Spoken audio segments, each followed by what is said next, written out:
Imagine stepping up to a hotel concierge Yeah. and just handing over a credit card for a charge of like $1,780. Oh, wow. Just for one night. Yeah, exactly, for a single night. Yeah. But, and here's the catch, when you walk into the room, there is literally no television. Right. There's no sweeping view of the ocean, no expensive art on the walls. Yeah. In fact, you're guided into this specialized, acoustically isolated, noise-canceling cocoon.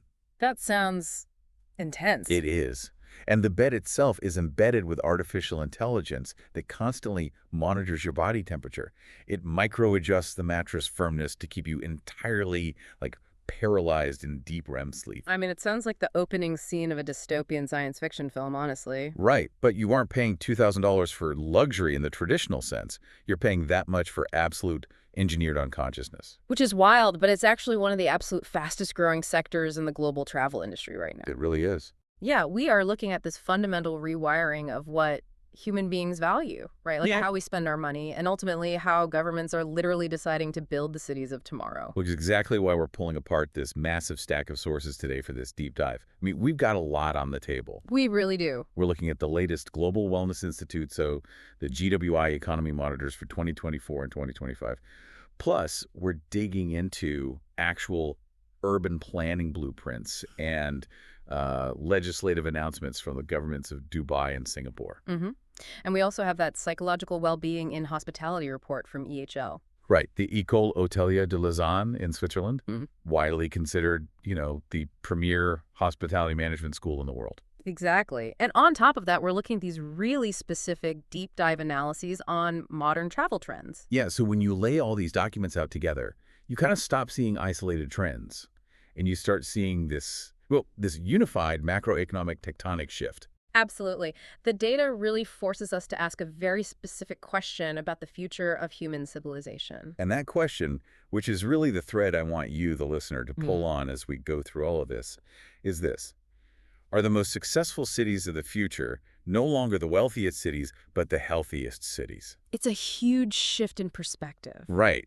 Are we redefining civic power from this ledger of GDP and skyscrapers to a ledger of human health span and biological resilience? It's fascinating. But before we get into the actual mechanics of how a city engineers longevity, we probably need to set some parameters for the conversation. Good point. Yes. We are looking at the macro level economics here, the urban infrastructure, the overarching lifestyle of wellness. We are absolutely not giving medical advice today. Please, do not redesign your vitamin stack based on urban planning blueprints. Right, exactly. We aren't evaluating the peer-reviewed efficacy of specific supplements or diets. We're strictly looking at the business of this shift. Yeah. Because we're moving from an era where wellness meant, buying an expensive face cream. Or a nice bath bomb, yeah. Right, exactly. To an era where entire governments are manipulating your physical environment to alter your cellular aging. And to understand how we got here, we really have to look at the money first. Always follow the money. Always. And the GWI report numbers are just staggering. So the global wellness economy hit $6.3 trillion in 2023. Mm-hmm. Then it reached $6.8 trillion in 2024, and the projections have it hitting nearly $9.8 trillion by 2029. Let's contextualize that $6.8 trillion for a second, because human brains just aren't evolved to comprehend trillions of anything. No, not at all. It's just a giant number. Exactly. So the global wellness economy is now larger than the global IT industry. Wait, larger than all of IT? Yes, Oh. and it's larger than the global sports industry. But here's the metric that I think truly illustrates the shift. The wellness economy is now over 30% larger than the entire global green economy. Okay, wait, hold on. Larger than the green economy? A full 30% larger, yeah. I mean, the green economy has been the undisputed heavyweight champion of corporate responsibility for, 2 decades? Every major corporation on Earth has a sustainability mandate. Right, they do. Yet consumers and private capital are pouring 30% more wealth into personal health span than they are into planetary sustainability. Wow. It represents over 6% of the entire global GDP. And if you look from 2019 to 2024, the wellness economy grew at an average annual rate of 6.2%. Well, the global GDP only grew by, 4.7%? Exactly. It is actively consuming a larger and larger share of the global economic pie. I do have to challenge the methodology there a bit, though, Sure. because we've all just lived through this historic period of global inflation, right? Oh, absolutely. So if a boutique fitness class that used to cost $20 now costs $35, well, the overall market size technically grows. But that doesn't mean people are actually consuming more wellness, does it? It just means fiat currency is worth less. Right. So is this $6.8 trillion figure just like an inflation mirage? That is exactly the necessary skepticism we have to apply to any nominal economic figure. And the GWI report actually acknowledges that. They note that inflation, which did cool slightly to 5.7% in 2024, but is still above pre-pandemic levels, is definitely a factor. All right, so they account for it. They do, because when economists control for purchasing power parity and they strip away all that inflationary noise, the underlying volume of transactions, the actual physical services and goods changing hands, is still outpacing overall global economic growth. Oh, wow. So people are actually literally cutting back on other things to fund this. Yes, they are reallocating their baseline spending. We're seeing this defensive economic posture from the global middle class. Defensive in what way? Well, faced with the macro stressors of economic instability, environmental anxiety, and obviously a post-pandemic awareness of physiological fragility. Right, the realization that we are fragile. Exactly. People are taking discretionary income that used to go toward like standard entertainment or traditional consumer goods, and they're buying biological resilience instead. Okay, so let's look at how that resilience is being packaged. Because the sources point to a massive bifurcation in the market. The industry seems to be splitting into two completely distinct philosophies. Right, the hard care versus soft care divide. Yes. Let's start with hard care. The boom here is basically the hyper-medicalization of wellness, right? Yeah, we're seeing traditional relaxation-focused spas being entirely replaced by high-tech longevity clinics. The sources cite companies like Fountain Life. And reading about this, I mean, this isn't cucumber water and an aromatherapy massage. Far from it. You walk in and they're doing whole-body MRIs, genetic sequencing, and blood biomarker analysis. Let's break down the mechanics of that, because the term biomarker analysis gets thrown around a lot in these circles. It does, yeah. What are they actually looking for that, say, my standard primary care doctor isn't looking for at an annual checkup? So a standard annual physical usually looks at lagging indicators. Meaning things that have already gone wrong. Exactly. Like your blood sugar is already high or your cholesterol is already out of bounds. But the hard care longevity clinics are looking for leading indicators. Okay, tracking the early signs. Right. They are analyzing specific proteins and metabolites in your blood that signal cellular inflammation or maybe the very earliest genetic mutations of neurodegenerative diseases. And they're doing this years before you would feel a single symptom. That's incredible. Yeah, and the AI diagnostics map your data against millions of other profiles to actually predict your biological trajectory. They're essentially treating the human body like a complex software system that can just be debugged. Pretty much, yeah. You go in, you sequence the gut microbiome, you spend an hour in a hyperbaric oxygen chamber to force oxygen into your blood plasma to speed up tissue healing. It's all about operating at absolute peak performance and maximizing health span. Which is amazing, but it requires an immense amount of cognitive effort, time, and financial capital. I would imagine so. You're constantly tracking your sleep data, your glucose spikes, your heart rate variability. You are literally managing your biology like a hedge fund manager manages a portfolio. Which honestly sounds utterly exhausting to me. It does, and that fatigue is exactly what's fueling the explosive demand for the other side of this, soft care. Right.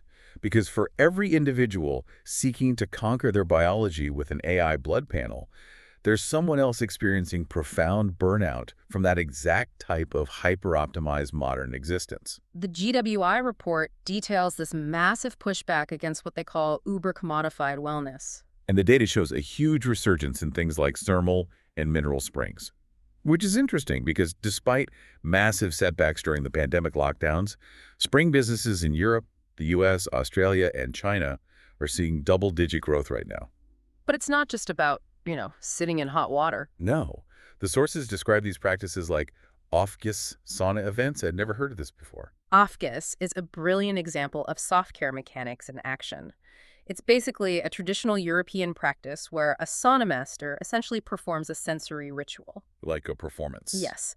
They pour specific essential oils and water onto hot stones, and then they use a towel to rhythmically and very dramatically push this extreme heat and scent across the room. But from a business perspective, Why is that driving millions of dollars in revenue? Like, what is happening biologically that makes people line up and pay for this?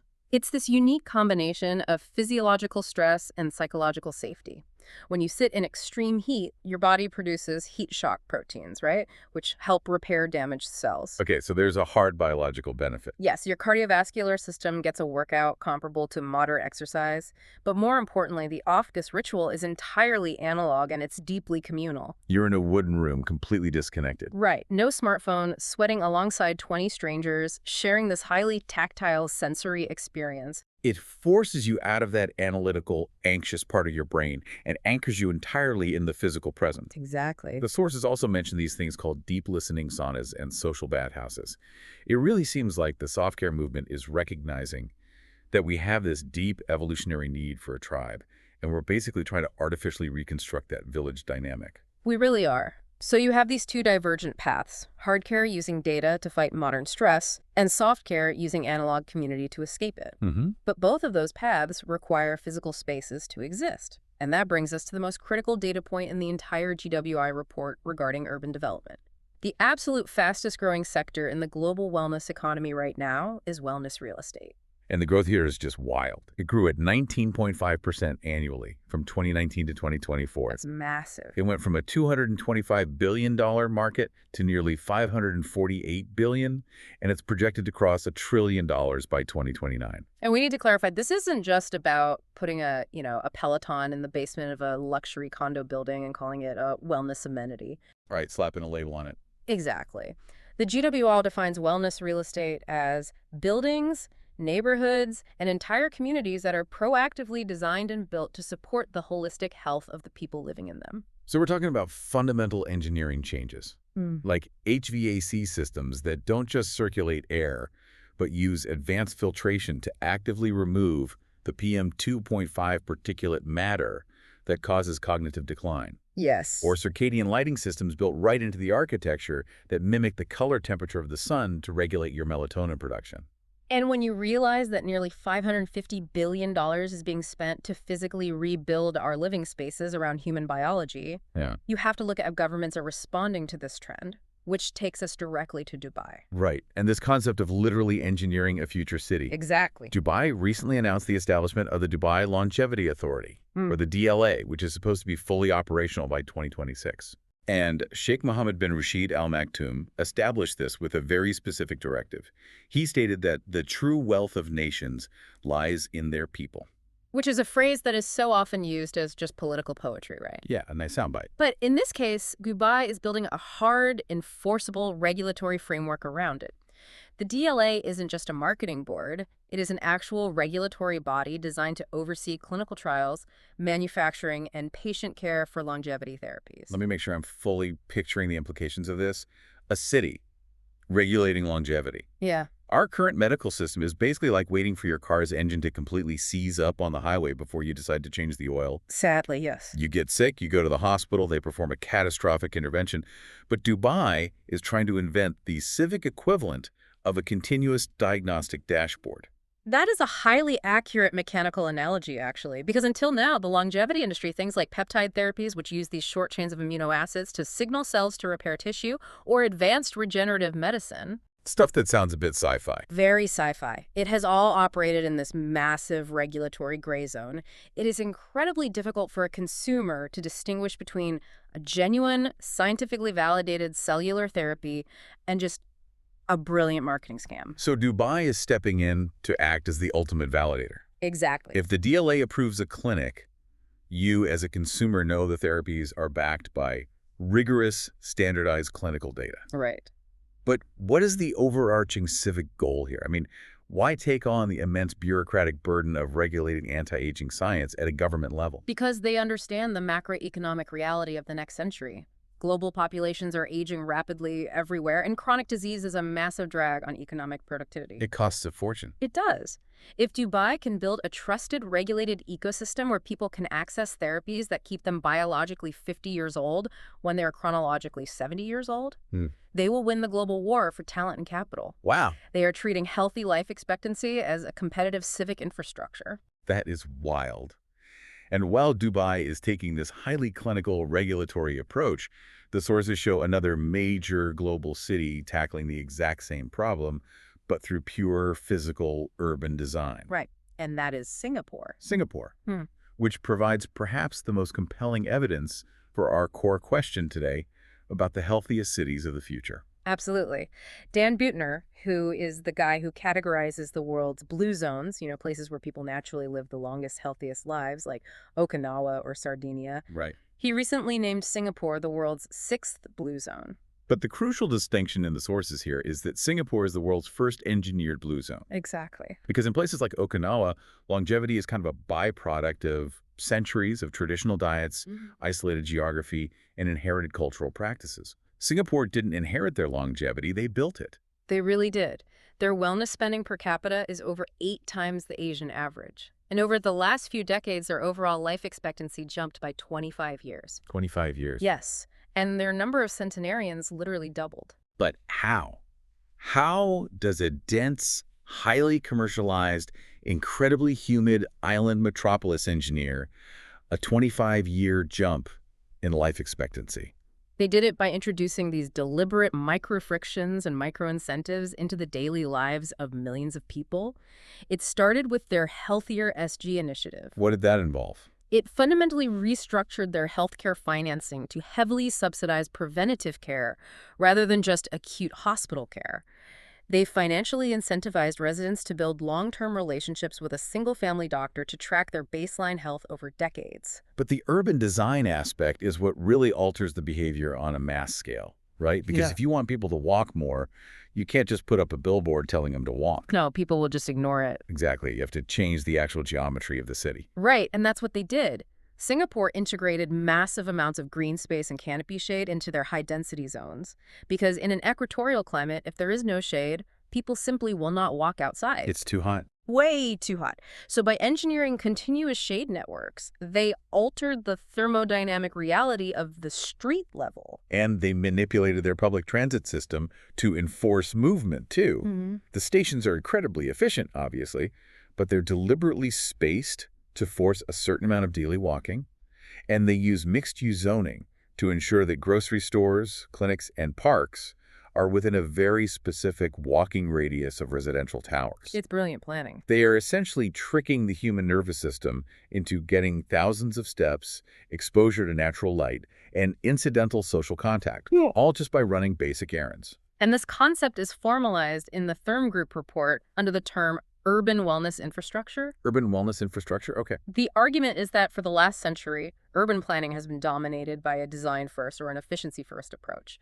We build cities to move cars quickly and to zone residential areas far away from commercial areas. Basically, city planning 1.0. Yes. It was entirely focused on economic output and industrial efficiency, but it had a massive blind spot regarding human biology. Right. We ended up with these sprawling, unwalkable suburbs and highly polluted urban cores that actively generate chronic stress and isolation. Exactly. And the Therm report advocates for a transition away from that toward an infrastructure that bakes mental and physical health directly into the public square. They compare 2 major urban projects in the United States to illustrate this evolution. They do. They look at the High Line in New York City and the upcoming 11th Street Bridge Park in Washington, D.C. So the High Line is this architectural masterpiece. They took an abandoned elevated railway line in Manhattan and transformed it into this stunning linear park filled with curated gardens. Visually, it is an absolute triumph. But from an urban wellness perspective, the report notes that the initial physical design alone was just insufficient. Why is that? Because it was simply dropped into the neighborhood without a comprehensive social framework. So it inadvertently triggered massive gentrification. It became a tourist attraction rather than a genuine community health asset. Right, so the locals aren't really benefiting biologically. No. The nonprofit managing it eventually had to retrofit social infrastructure into the project. They had to add teen job programs, free public health initiatives like yoga, and local cultural events just to try and embed it into the actual daily lives of the local residents. Contrast that approach with the 11th Street Bridge Park in Washington, D.C. Right.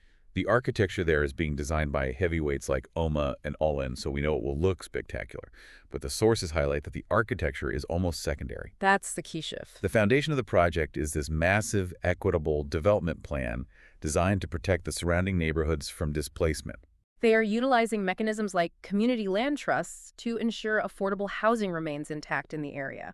And they're embedding local health clinics and community gardens directly into the project's ecosystem. They're treating the park not as a decorative amenity, but as a critical piece of public health infrastructure. Exactly. And we are seeing this concept scale up massively. You mentioned the Therm Group earlier. Yeah. They build these colossal water-based well-being resorts, and they are integrating them directly into dense urban environments.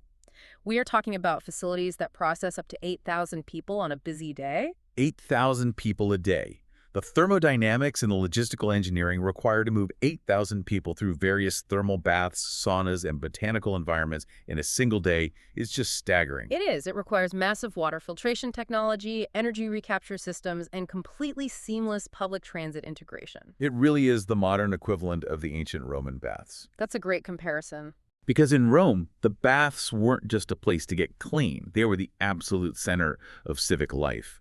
Business was conducted there, politics were debated, and it was a shared space for physical therapy.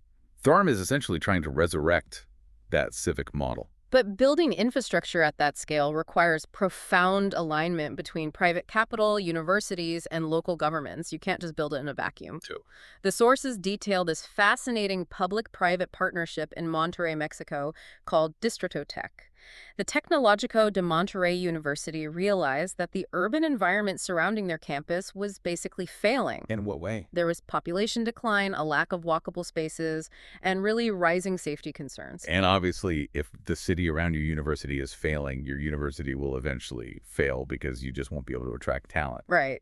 So the university didn't just build a new walled-off science building. They invested $200 million into re-envisioning the entire neighborhood around them. They redesigned the streets to prioritize pedestrians over cars.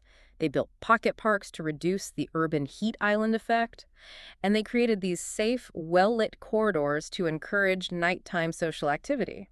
They recognized that the biological and social health of the neighborhood was inextricably linked to their institutional success. Exactly. It's a total paradigm shift. As the Therm report bluntly states, the widespread decline in human health is actively exacerbating an economic crisis in our cities. Because if the workforce is chronically ill, cognitively impaired by pollution, and emotional burned out, the economic output of the city will eventually collapse, regardless of how favorable the tax policies are. Exactly. We are fundamentally rebuilding our physical world around the pursuit of longevity. But, and this is a big but, even in a perfectly engineered, heavily shaded, mixed-use blue zone, human beings still experience friction. Of course. The brain still accumulates stress. It does, which means we still need to escape. Right.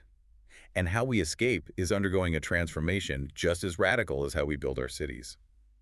Which brings us to the changing face of luxury travel and hospitality. The traditional model of luxury travel was really defined by accumulation.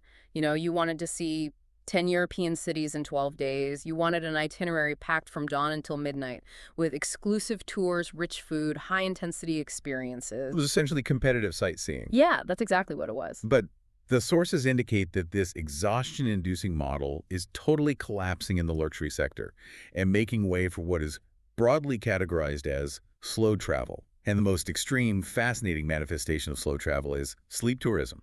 Which brings us right back to that $2,000 noise-canceling cocoon you mentioned at the beginning of the show. Yes, the fact that sleep-like, a basic biological necessity, has been packaged and sold as a high-end luxury commodity is honestly a profound indictment of modern society. It really is. And the details from the sleep tourism articles are incredible. It's not just a nice mattress anymore. Hotels are partnering with sleep clinics to offer CPAP therapies for undiagnosed sleep apnea. They're utilizing electromagnetic therapy mats to theoretically influence cellular repair. And entire nations are rebranding their climates around it. Like Sweden. Yes, Sweden is actively running tourism campaigns, marketing their long, freezing, profoundly dark winter nights as the ultimate culturally supported sleep environment. To understand why sleep has become this multi-million-dollar tourism niche, we have to look at the mechanics of what actually happens when sleep breaks down. Which happened to a lot of us recently. Exactly. During the pandemic, global circadian rhythms were just shattered. The lack of structured daily routines, combined with the blue light of constant screen time and obviously the chronic low-grade anxiety of the era, It disrupted everything. it completely disrupted the body's ability to produce melatonin and clear cortisol. Right. The 3 a.m. doom scrolling epidemic. We all lived it. We did. Furthermore, the scientific understanding of sleep architecture has exploded in the public consciousness over the last few years. People now understand that deep sleep isn't just rest. It is an active mechanical process. What's actually happening in the brain? Well, during deep sleep, the brain literally shrinks slightly. This allows the glymphatic system to literally wash away amyloid beta plaques, which are proteins associated with Alzheimer's disease. Okay, so sleep deprivation isn't just making you tired and grumpy. It is actively accelerating neurodegeneration. Exactly. And the luxury consumer is acutely aware of this now. They are no longer seeking vacations that add more stimulation to their already overwhelmed nervous system. They want the opposite. Right. They are seeking interventions that repair the baseline physiological damage inflicted by their daily lives. And this shift from high-intensity stimulation to deep physiological restoration is meticulously analyzed in the EHL Psychological Well-Being and Hospitality Report. This is where we get into the actual psychology of luxury. The report categorizes the guest experience into two distinct philosophical frameworks, hedonia and eudaimonia. These are concepts derived from ancient Greek philosophy, but it's fascinating how perfectly they map onto modern economic behavior. Let's break them down, starting with hedonia. So hedonia is the pursuit of immediate pleasure, comfort, and sensory gratification. It is simply the reduction of friction and the maximization of enjoyment. So if we translate that to a high-end hotel context, hedonia is like the 1,000 thread count Egyptian cotton sheets. Right. It's the incredibly complex, rich-tasting menu at the Michelin-starred restaurant downstairs. It's the deep tissue massage that just melts the tension out of your shoulders. It is everything designed to make your brain release a hit of dopamine. And the hospitality industry has spent the last century optimizing hedonia to an absolute science. They know exactly how to trigger those dopamine spikes. They really do. But the limitation of hedonic well-being is its very short half-life. It doesn't last. No. Once the meal is digested or the massage ends, the neurochemical spike dissipates. You return to your exact baseline state. You were comfortable, sure, but you were not fundamentally changed. Which is exactly where eudaimonia enters the equation. Right. Eudaimonia is a much more complex psychological mechanism. It is the pursuit of meaning, personal growth, deep connection, and self-actualization. So it's not about a quick fix. No, it's not about fleeting pleasure at all. It's about engaging in experiences that foster long-term neuroplasticity and actually shift your perspective. The EHL report argues that guests are no longer satisfied with just a return on their financial investment through sheer comfort. They are demanding what the industry is calling ROX, return on experience. Yes, ROX. They want to check out of a property as a biologically or psychologically altered version of themselves. And to facilitate this, the industry is turning to architectural psychology. The report heavily emphasizes biophilic design. Which isn't just putting a potted fern in the lobby, right? Definitely not. It's the strategic integration of natural light patterns, water features, and organic geometric forms into the structural design of the building itself. And they pair that with neuroarchitecture, which I find absolutely fascinating. It's cutting-edge stuff. Because neuroarchitecture actually uses EEG machines and biometric sensors to measure how a physical space affects the human brain.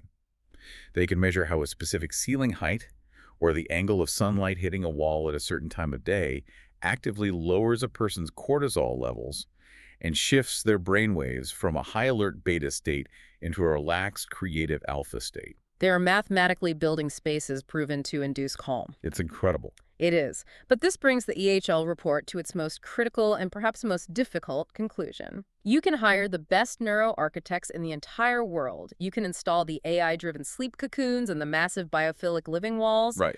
But none of that actually matters if the human beings operating the building are broken. Okay, let me play devil's advocate here for a second, because this is a crucial point of friction in the hospitality model. Sure, go for it. If I am paying $3,000 a night at some ultra-luxury eco-resort in the mountains, and I am there to engage in a deeply personal, eudaimonic journey of self-discovery, utilizing all their expensive biohacking equipment. Why does the emotional state of the staff actually matter to me? I see what you're asking. Like, if the person administering my IV drip or the person bringing me my specifically calibrated longevity meals is privately exhausted, working double shifts, and highly stressed about making their rent, does that really stop the IV drip from working? Can't I just enjoy the expensive machinery and the beautiful mountain view? Well, from a purely mechanical standpoint, sure, the IV drip still enters your vein, the physical nutrients are delivered. Right. But from a psychological standpoint, the eudaimonic experience completely collapses. And the EDHL report defines this through the concept of invisible well-being and the immense cost of emotional labor. Emotional labor being the requirement for an employee to suppress their own genuine emotions, like exhaustion, anxiety, frustration, in order to project a constant subservient state of calm and warmth to the guest. Yes, exactly. Because human nervous systems are deeply intertwined through mirror neurons. We subconsciously read the micro-expressions, the vocal tone, and the body language of the people around us to assess threat levels. We're wired for it. We are. So if a staff member is in a state of chronic stress, if their amygdala is firing in fight or flight mode behind that smile, they cannot authentically project psychological safety. And Sono Uberoi, who is one of the leading wellness experts cited in the report, distills this perfectly. She states that burned out, emotionally depleted employees can deliver transactions, but they cannot deliver warmth, presence, or trust. They can push the buttons on the hyperbaric chamber, yes, but they cannot hold the emotional space required for a guest to feel truly seen and cared for. If the staff lacks psychological safety, the guest's nervous system will subconsciously detect that dissonance, and their own stress levels will remain elevated. It essentially turns a luxury human interaction into an interaction with an ATM. It's a brutal way to put it, but yeah. Because if the staff is burned out, the service might still be highly efficient. The ATM dispenses exactly the currency you asked for, and it might be located in a stunning biophilic lobby, but it is entirely devoid of humanity. Exactly. And you cannot extract eudaimonia, you cannot find personal transformation from an ATM. That analogy strikes at the very heart of the hospitality crisis right now. The industry has poured billions of dollars into visible wellness amenities, the cold plunges, the specialized diets, the architectural marvels, while largely ignoring the invisible well-being of the workforce actually delivering those amenities. The psychological safety of the staff is the actual foundational infrastructure of modern luxury. It has to be. Which means we are looking at a total reframing of what luxury actually is in the modern era. Yeah. The report concludes that luxury is moving decisively away from material excess. The gold-plated fixtures, the endless buffets, the pure opulence, that is all becoming totally obsolete. Because material excess doesn't solve the primary affliction of the modern consumer. The defining stressor of the 21st century isn't a lack of calories or a lack of gold. It is cognitive overload. Definitely. From the moment we wake up, our brains are besieged by data, notifications, global news cycles, and the pressure of constant connectivity. Therefore, the ultimate luxury is no longer about adding more things to your life. The ultimate luxury is subtraction. Subtraction, yes. It is the aggressive removal of friction, noise, and digital demands. Luxury is a perfectly dark room. Luxury is a phone that doesn't ring. Luxury is an environment where you don't have to make any decisions whatsoever. We've transitioned from the experience economy, where status was derived from collecting photos of incredible things you did, to the transformation economy, where status is derived from fundamentally altering your biological age and your psychological baseline. So let's pull all of these massive threads together and return to the core question that started this entire deep dive today. Let's do it. Are the most successful cities of the future no longer the wealthiest cities, but the healthiest cities? When you look at these $6.8 trillion flowing through the wellness economy, growing significantly faster than global GDP, and when you look at Dubai utilizing sovereign power to regulate cellular therapies, and when you look at Singapore physically re-engineering their streets to add 25 years to their citizens' life expectancy, the answer is unequivocally yes. Health hasn't just replaced wealth as a metric of success. Health has physically become the new wealth. It really has. The traditional ledgers of GDP and trade surpluses are meaningless if the population generating that output is chronically sick, cognitively depleted by pollution, and emotionally exhausted. A city's ability to offer a long, biologically resilient, psychologically safe life is now its primary economic engine for attracting capital and talent. So how do you, the listener, operationalize this information? Because you might not be a sovereign wealth fund manager deciding how to zone a new district in Singapore today. Probably not, no. And you probably aren't checking into a $2,000 AI sleep cocoon tonight either. But the underlying mechanics we've explored here are entirely accessible. They are. The shift from hedonia to eudaimonia is a choice you can make in your daily life.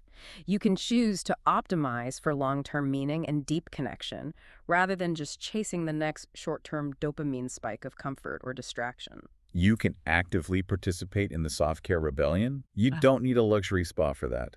Find a local sauna or simply prioritize analog face-to-face community over digital connection. Absolutely. And recognize that the invisible well-being, the emotional state of the people you interact with every day, from your coworkers to the barista, making your coffee fundamentally impacts your own nervous system. As we watch billions of dollars pour into the science of extending human life, it leaves us with one final, deeply necessary question to ponder. What's that?